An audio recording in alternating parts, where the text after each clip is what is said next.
Yo, what's up, everybody? Welcome to the Power and Science of Money podcast brought to you by your man, King Freeze. Man, my eyes are so red. I promise it's because I just woke up. Yeah, that's why. No, yeah, for real, I just woke up. Anyway, check this out. Last time we talked about money inflation. If you want to know more about money inflation, check the last episode.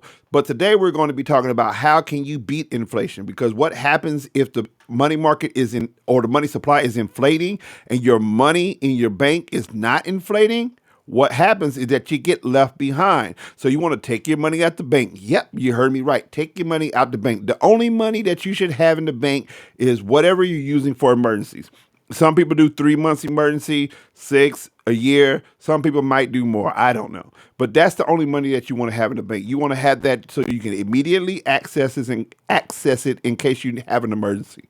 But other than that, your money that you earn after you paid all your debt off and you have no other obligations, you should be investing via 401k, IRAs, mutual funds, or other taxable, maybe taxable taxable accounts, like a brokerage account or something like that.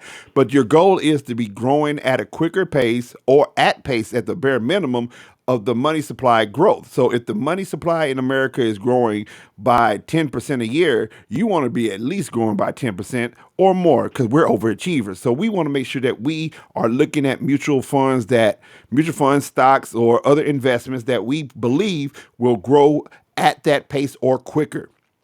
What does that do? That prepares us to have a nice little nest egg at the very end of the road.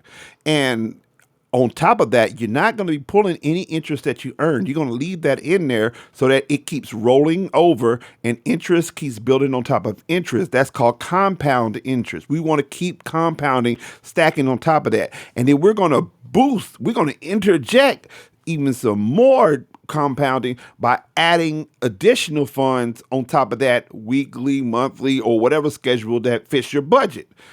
And by doing that, by the end of 2015 or whenever it is that you're going to retire in the future, you will have such a pile up of cash that you will be able to live rather comfortably. And even then, you don't pull your money out, you leave it there, and you only pull out what you need. And that's when pre-tax and post-tax really comes in handy. I'm going to talk about that more next week, but give you a slight look. We're going to slide over just a little bit. So pre-tax would be something like your 401k. That's money that the government can't tax until later, because they're taking that money before it even hits your check. They're taking that money and they're putting it into investments, and it earns interest over time, and you don't pay any taxes on it until you withdraw it when you retire. Now there's post-tax investments as well. There's IRA. If you qualify for that, you can put up $6,000 a year per person. If you're married, that's, husband and wife, 6,000, 6,000. So a couple can put $12,000 a year in IRAs. And that is called post-tax, because you invest this money with money that you've already earned. So the government takes the pre-tax and they put it in your 401k, right? Or your company takes your pre-tax and put it in your 401k. Now they pay you with what's left over after other deductions, right? So you pay your bills, you do everything else that you want to do, and then you say, hey, I have a little bit of extra money. I'm going to put this into my IRA. So you take that money, you put it into your IRA. Now that's post-tax. The government will not tax you on any of that money when you retire. And you could literally you could pull out the principal anytime that you want to. So if you put $6,000 in and it gains some interest, and then later you want to say, hey, I need that $6,000, you can technically pull out that $6,000 because that's the principal, and they won't tax you on it twice. But they will tax you on the interest if you try to pull that IRA out early. You'll get penalized for that.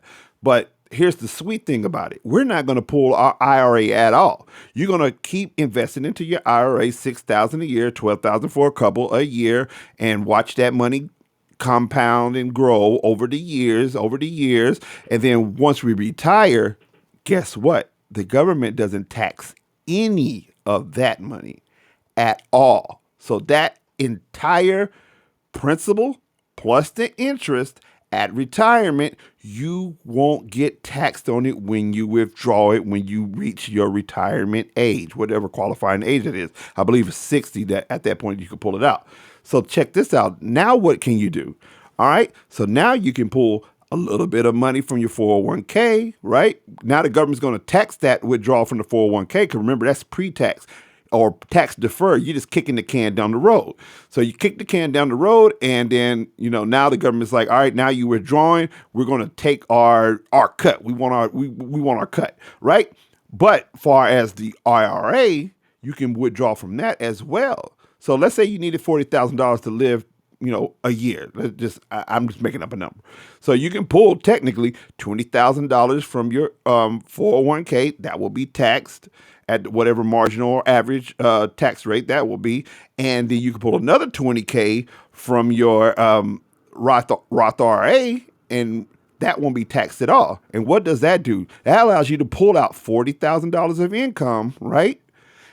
But you're only going to get taxed on the 20,000, which lowers your tax obligation.